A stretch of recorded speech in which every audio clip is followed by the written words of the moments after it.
today's activity is called Imagining Emotion Island.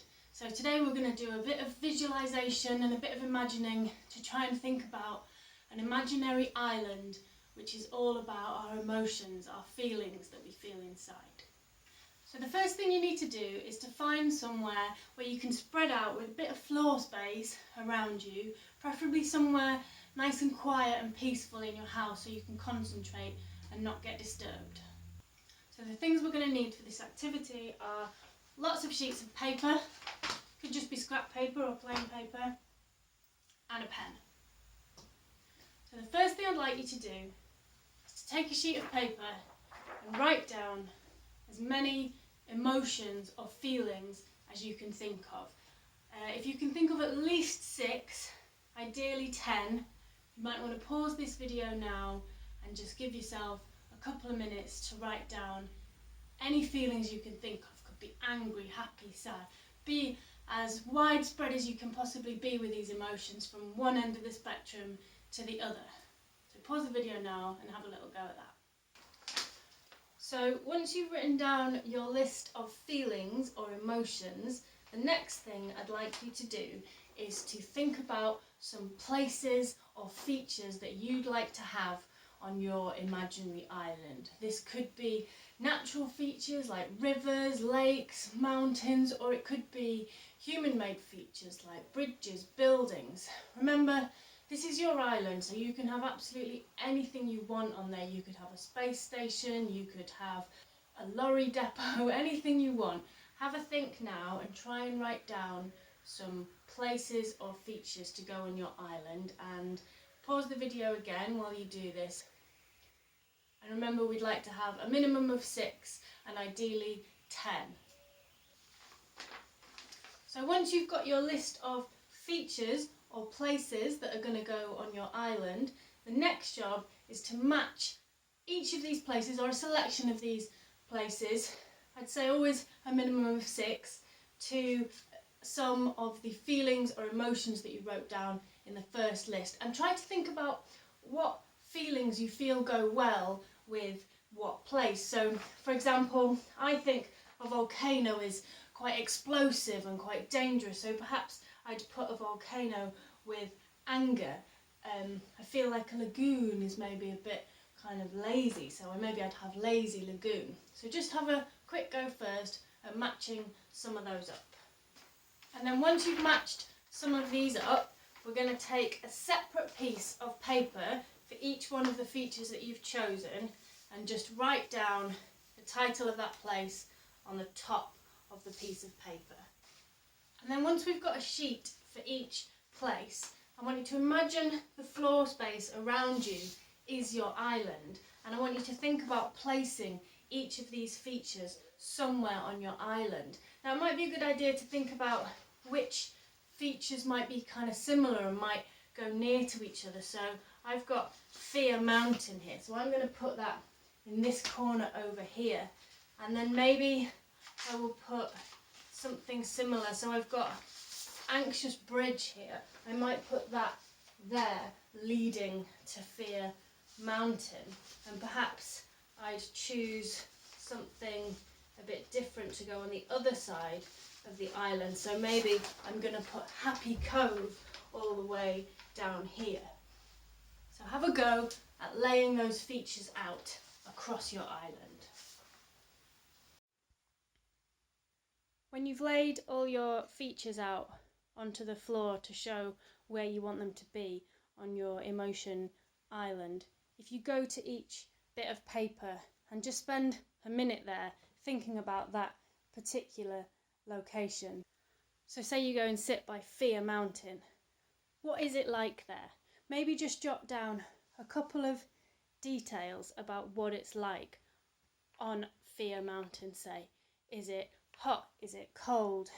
Is it steep? Is it rocky? Are there trees? Any little detail you can think of is really great. And if you try and write a little detail for each of your sheets of paper, could be something to beware of or look out for, or something that's particularly nice there, You know, in Fun Forest, is there a particularly nice fruit you can eat? Anything like that. Or maybe even a character that you might meet there. Are there sharks in Calm Cove? Anything like that. So pause the video again and just try and write down a couple of details about each place. And once you've got all your places laid out on your island floor space, if you have got access to a smartphone or a camera, it might be a good idea to take a picture of where you've put your places, because that could be useful for the next activity in this series, which is going to be drawing a map of your island. And once you've got some details on each of your features for your emotion island, you've done enough really to have thought about what your emotion island might be like, what your emotional features might look like. And that means you've got a choice now. You can either pause this activity here and go on to do activity 2 in this activity pack, which is to make a treasure style map of your emotion island, drawing your features on it. Or if you want to go a bit deeper into this activity, the second part is going to be writing a poem focusing on just one of your features on your emotion island. So if you want to go ahead with the poem activity, what I suggest you do is first of all just think about how you are feeling today and where you would be on your emotion island. So maybe today I'm feeling a little bit anxious, so I'm going to go and physically sit over here on Anxious Bridge, and I'm going to just sit here for a minute and think about what that feels like. Now, looking at this bit of paper, we've already got a couple of details that we've written about this place. So on Anxious Bridge I've written it's rickety, unstable, and there's a deep drop.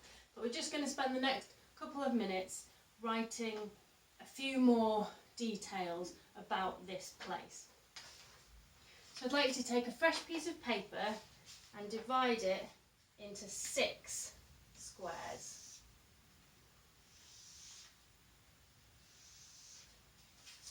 Like that. Now on each of these squares we're going to write a different detail about our place where we're sitting at the moment, and you can maybe draw on some of the things you wrote down initially. So in the first square I want you to write down anything that you can see. In the second square we're going to write down anything that you can taste or smell. Maybe you can smell the sea breeze or the smell of the jungle, anything like that. In the third box, I want you to write down any sounds that you can hear. Can you hear the sound of the wind, the sound of the sea? Can you hear people talking? Absolutely anything that you can hear is fine. Please pause the video in between doing these so you have a bit of time to think. In the fourth box, I'd like you to write what are you doing in this place. So I'm on Anxious Bridge, for example. I'm trying to get off. That's what my goal is here. I'm trying to exit the bridge without falling down the steep drop. In the fifth box, I'd like you to write down anything you can feel or touch. So does it feel cold? Does it feel hot? Is there soft sand under your feet? Anything like that. Write down what you can feel. And then in the final box, that's just space for you to write down anything you want to do with this place, just in case something isn't covered by one of these headings. And once you've got a bit of detail on each of these kind of sensory prompts, it's just about going back to each line and adding in a little bit of detail. So maybe, for example, if I've put under sounds that I can hear the wind Maybe just flesh that out a bit with a bit of detail. So maybe I'd change that to, I can hear the whistling of the wind rocking the rickety wooden bridge. And each of those little phrases that you write for each of these prompts in each box can become a line of the poem. And then all you need to do to turn it into a poem is put those lines in any order you want to have a poem entitled, for example, Anxious Bridge, or whatever location you're in. So take as much time as you want over this, and also if you feel like it, you can write a different one of these for any emotion that you're feeling on any particular day. So I hope you find this useful, and that you also go on to do the second and third activities in this pack, which are all based around this emotion island.